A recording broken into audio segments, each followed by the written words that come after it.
З віконного скла знімаю скотч, пристав, зубами не відгризеш.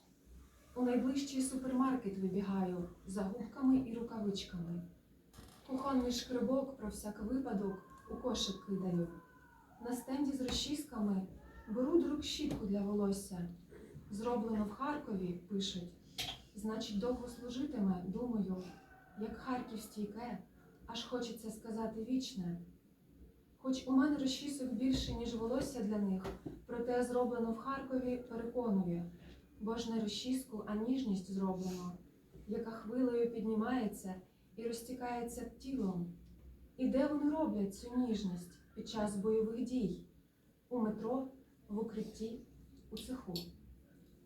Проходжуся рядами супермаркетовими та прихоплюю апельсиновий сік з Миколаєва, томатну пасту, останню баночку з Херсона, йогурт з Кременчука.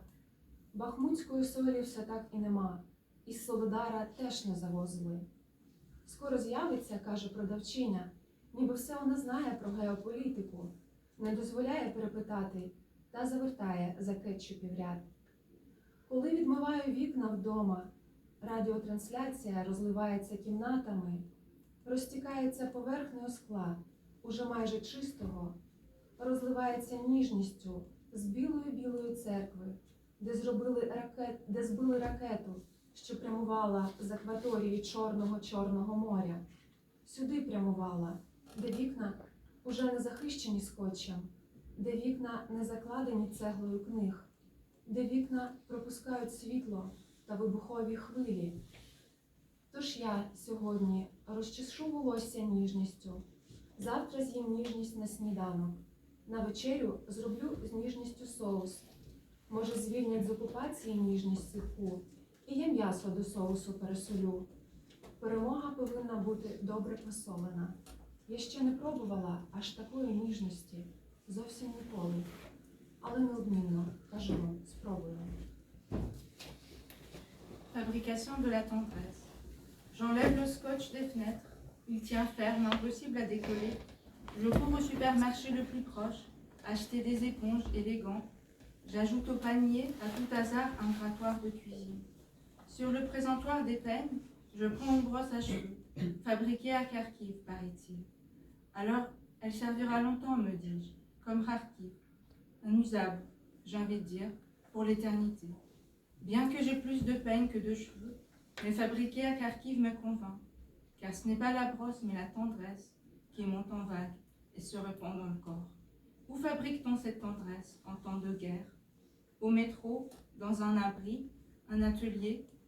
Je passe dans les rayons de supermarché, j'attrape un jus d'orange de Mykolaï, une sauce tomate, dernière boîte, de Kherson, un yaourt de Kremenchuk. Toujours pas de sel de Bakhmut, ni de Soledar.